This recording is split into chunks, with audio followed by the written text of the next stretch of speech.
What's up mga ka-recap? Kung gusto nyo ang mga ganitong content about time travel and sci-fi, huwag kalimutan mag-subscribe at i-like ang video na ito upang magganahan ako sa pag-upload ng mga bagong videos at sabay-sabay tayo mag-enjoy.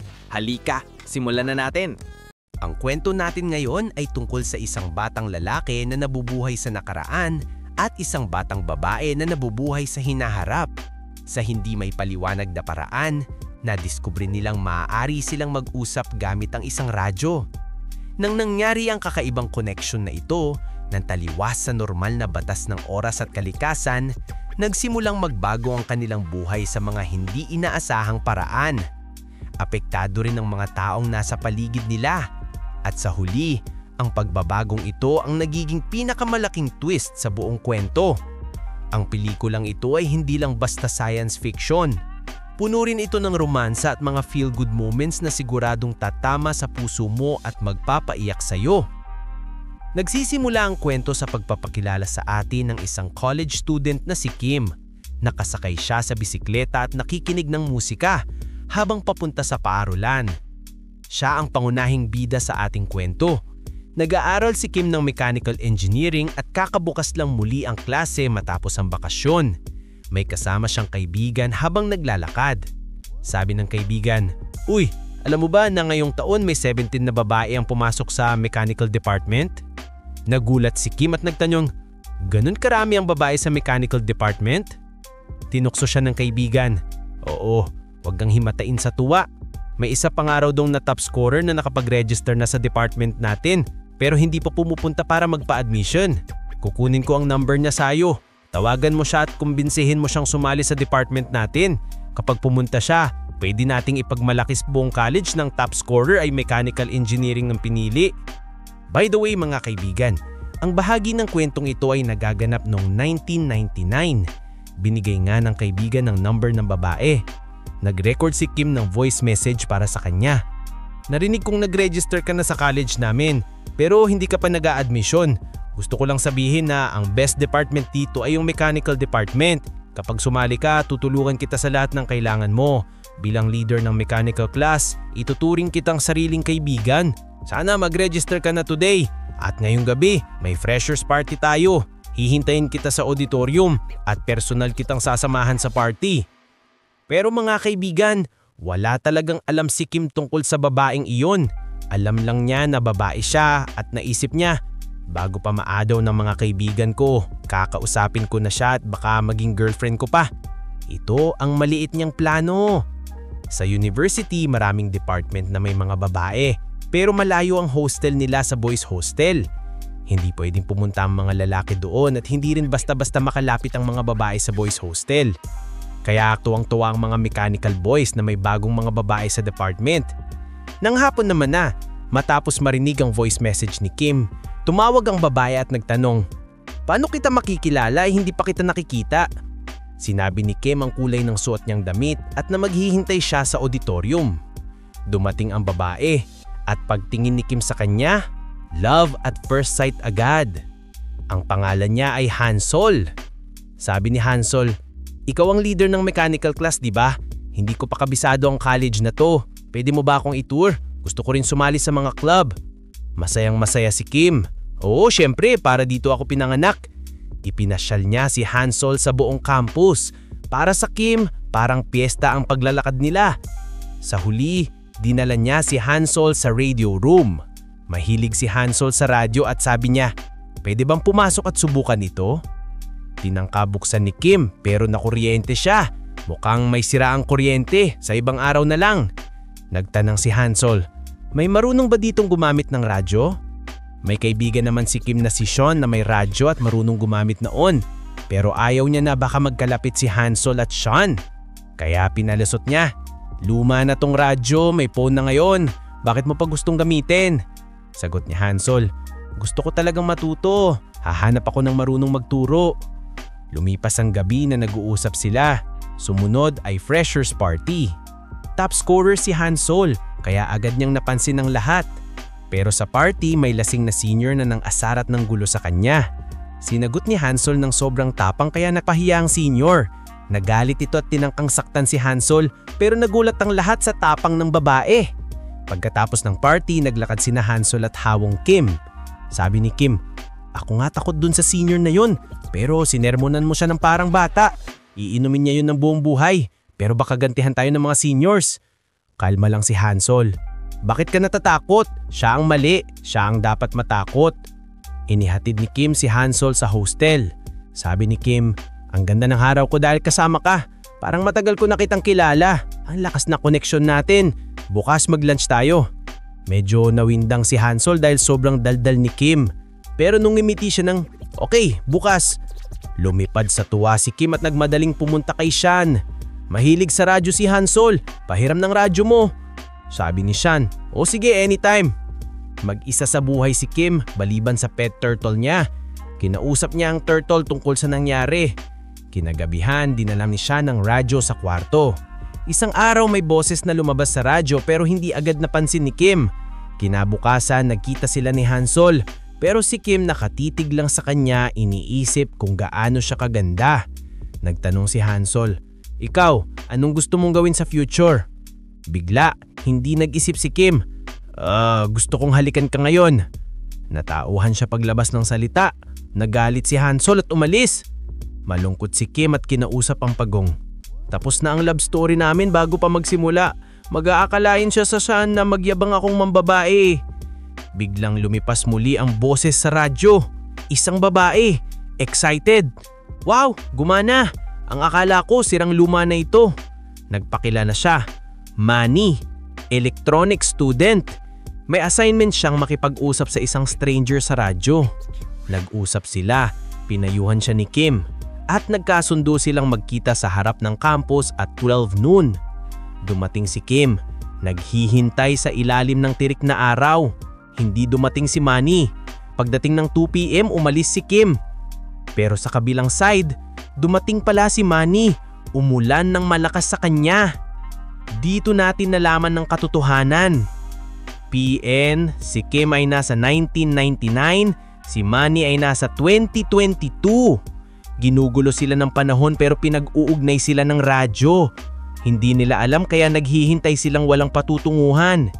Nagkasakit si Manny dahil nabasa sa ulan at sinundo siya ng kaibigan niyang si Yongji. Mahal ng palihim si Manny sa Yongji pero friendzone siya. Nag-away ulit sina Kim at Manny sa radyo dahil sa hindi pagkakita.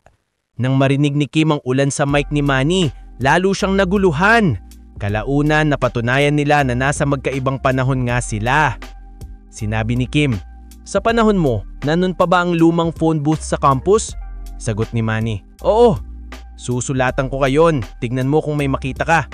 Sinulatan ni Kim. Nakita ni Manny sa 2022 ang sulat ni Kim. Pero sabi ng kaibigan niya, "Malay mo kahapon lang niyang sinulat yan." Nalito ulit si Manny. Samantala sa 1999, naglakas loob si Kim at nagsorry sa Hansol. Pinatawad niya ito at naging magkaibigan ulit sila. Sa 2022, malungkot si Moni dahil hirap ang pamilya ni Yongji at plano nitong uminto sa pag-aaral para magtrabaho. Natatakot siyang tuluyan itong mawala sa buhay niya. Ibinahagi niya ang lahat kay Kim sa pamamagitan ng radyo. Habang tumatagal ang usapan nila, naging malapit na magkaibigan sina Kim at Moni at sinabi nila ang lahat ng nangyayari sa kanila. Humingi ng payo si Kim kung paano niya mapapa-impress si Hansol. Sabi ni Moni, "Una, maligo ka at maglinis ng damit. Maging mabait ka. Alamin ng mga gusto niya at maging magaan ang pakikitungo. Mapapansin ka niya." Sinunod ni Kim ang payo, inayos ang sarili at pumunta kay Hansol. Nagulat si Hansol sa pagbabago niya. Magalang na nagtanong si Kim, "Gusto mo bang mamasyal kasama ako?" Ngumiti si Hansol at pumayag. Nagkasama silang lumabas. Mga kaibigan, matapos sundin ni Kim ang payo ni Moni, naging maayos ang ugali niya kay Hansol. Na-impress si Hansol at sobrang natuwa si Kim. Sinabi niya kay Moni, "Gumana ang mga tips mo. Ngayon, gusto ko nang mag-propose kay Hansol. May idea ka ba?" Sabi ni Moni, "Mukhang gusto ka na niya, kaya maging matapang ka na lang at mag-propose. Siguradong sasagot siya ng oo." Nag-ipon ng lakas ng loob si Kim at nag-propose kay Hansol kahit sobrang kaba niya.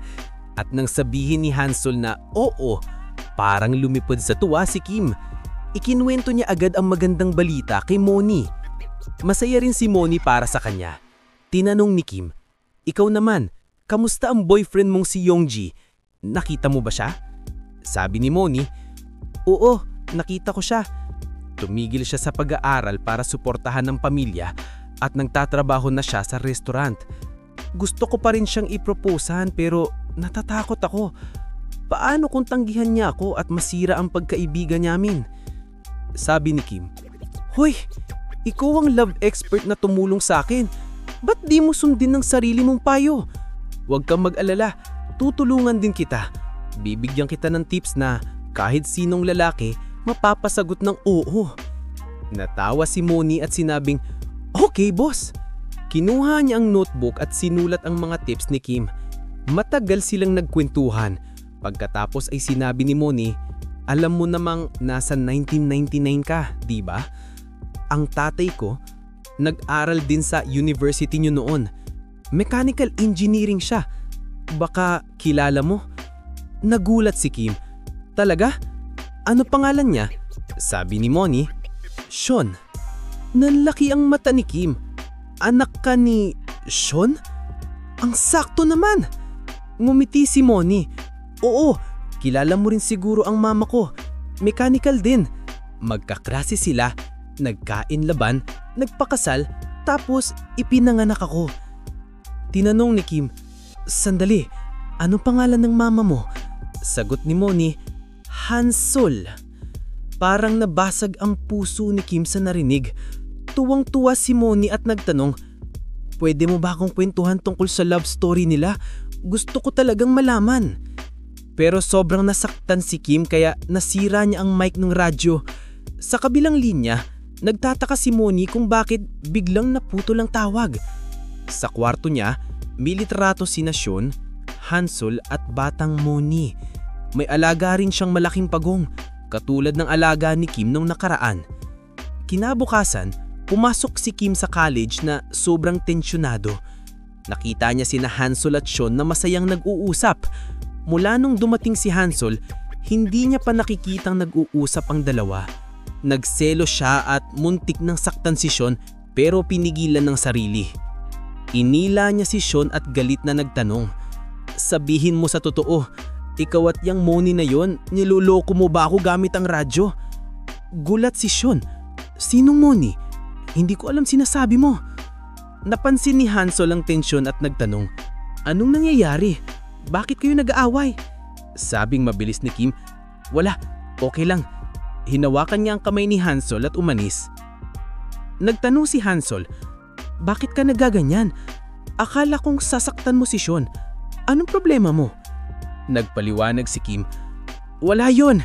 Nag-aaway lang minsan na maghibigan." Tinanong niya, "Anong pinag-uusapan niyo ni Sean kanina?" Sabi ni Hansol, "Student Council President si Sean at ako naman yung Freshers Leader. May meeting kami mamaya kaya pinag-uusapan namin." Nagduda si Kim, "Sino pa nandoon?" "Ako, Sean at yung Freshers." Dahil nag-aalala si Kim na magkalapit sina Hansol at Sean, nagpasya siyang umattend ng meeting kahit hindi siya kasama doon. Sabi ni Hansol, "Meeting ito para sa Freshers. Umalis ka muna. Lalabas ako pagtapos na." Pero tumanggi si Kim. Hinila siya ni Sean palabas. "Anong problema mo? Muntik mo na nga akong saktan kanina. Sa tingin mo ba may nangyayari kami ni Hansol?" Natahimik si Kim. Lagpatuloy si Sean, "Alam kong mahal na mahal mo si Hansol. Hindi ko siya iisipin ng ganun. Matagal na tayong magkaibigan. Nasasaktan ako hindi mo ko pinagkakatiwalaan. Anong klaseng pagkaibigan yun?" Umalis si Sean. Nakonsensya si Kim at naisip, "Mali ako. Nadamay ko ang kaibigan ko. Ano kayang iniisip ni Hansol sa akin ngayon?" Lumipas ang mga araw, naging tahimik si Kim.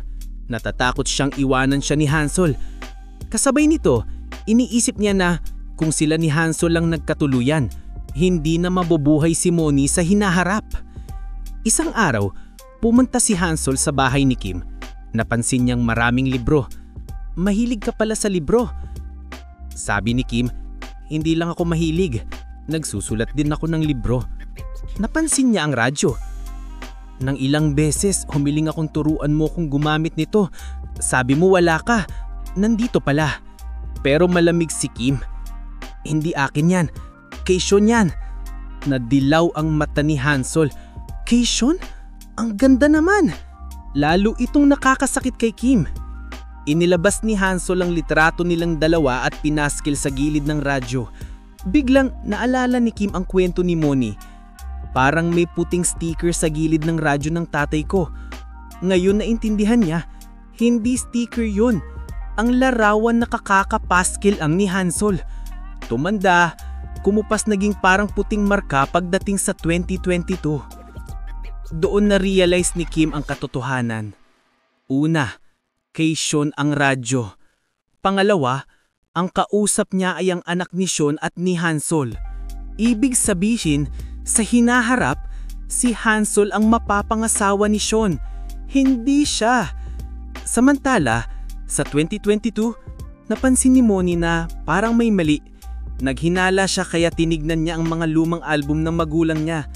Sa bawat litrato ni Sean at Hansol, nandoon si Kim. Doon nalaman ni Moni na nagmahalan sina Kim at Hansol noon, pero kalaunan si Sean ang napangasawa ng mama niya. Nalungkot si Moni. Siguro kaya hindi na siya tumatawag. Nasaktan ko siya.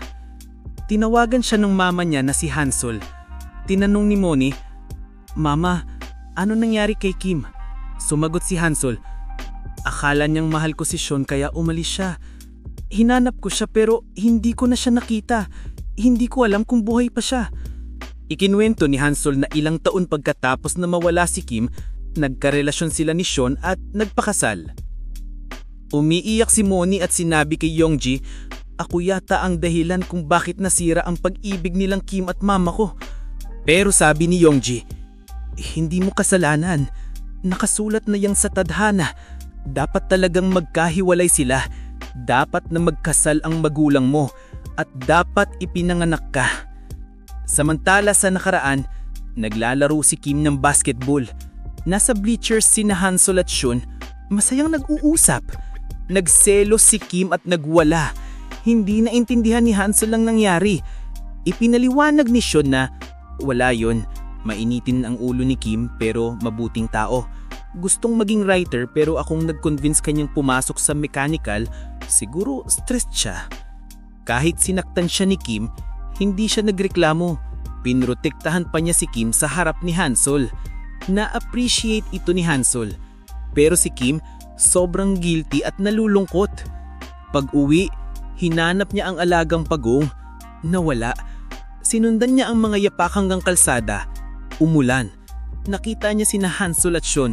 Magkasama, may payong at hawak ni Hansol ang pagong. Parang gumuho ang mundo ni Kim. Iniwan niya ang pagong sa kanila. Lumakad palayo habang umiiyak. At doon natapos ang kwento niya kay Hansol. Ilang taon nang lumipas, nagkakatotoo ang kinakatakutan niya. Nagkainlaban sina Sean at Hansol at nagpakasal. Samantala sa 2022, tinawagan pa rin ni Moni si Kim sa radyo pero hindi na siya sumasagot. Natapos ni Moni ang assignment niya gamit ang mga recorded conversations nila. Nagustuhan ito ng buong klase pero hindi niya alam kung saan si Kim. Hanggang sa isang araw, tumakbo si Yongji at sinabing, "Nabasa ko tong kwento sa isang libro. Ang author, si Kim." May bookstore na si Kim. Pumunta siya at nakita siyang nag-autograph. Nang turn niya na, tinanong siya ni Kim, "Ano pangalan mo?"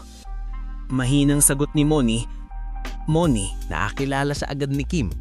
Para kay Kim, napakatagal ng panahon ng lumipas mula 1999. Pero para kay Manny, parang kahapon lang. Tinanong ni Kim, "Kamusta yung pagong ko?" Ngumiti si Manny, "Mabuti." Pinirmahan ni Kim ang libro at ibinigay sa kanya. Binasa ni Manny ang isinulat niya. "Makinig ka sa puso mo. Ang lahat ay nakatakda. Wala kang kasalanan, wala ring ibang dapat sisihin. Bitawan mo ang bigat at kung may gusto kang gawin, gawin mo agad bago maging huli ang lahat." Gusto niyang hikayatin si Manny na umamin kay Yongji habang may panahon pa. Sinunod ni Manny ang payo at nag-confess kay Yongji. Ngumiti si Yongji. Natatakot din ako. Salamat at ikaw ang unang nagsabi. Kung hindi, baka nawala ka sa akin. At naging magkasintahan na sila. Pero may espesyal pa. Nung unang nagkita dapat sina Kim at Manny sa labas ng building, naghintay si Kim sa araw noong 1999. Naghintay si Manny sa ulan noong 2022. Ang hindi alam ni Manny, nakita siya ng Ulbir Kim na nasa 2022. Hindi siya lumapit. Sa halip, binigyan niya ng payong si Yongji at sinabing, "Pakibigyan kay Manny, basa na siya." Pwede niyang sabihing, "Ako ang Kim na nakausap mo sa radio noon." Pero hindi niya ginawa. Hinayaan niyang si Manny at Yongji ang magkatawaan at maging masaya. At doon nagtatapos ang napakagandang kwentong ito. Ano sa tingin mo ang mensahe ng kwentong ito? I-share mo ang thoughts mo. Ingat at salamat sa panonood. Sana nag-enjoy kayo mga ka-recap. Anong masasabi niyo sa movie natin ngayon? Mag-iwan ng komento sa baba.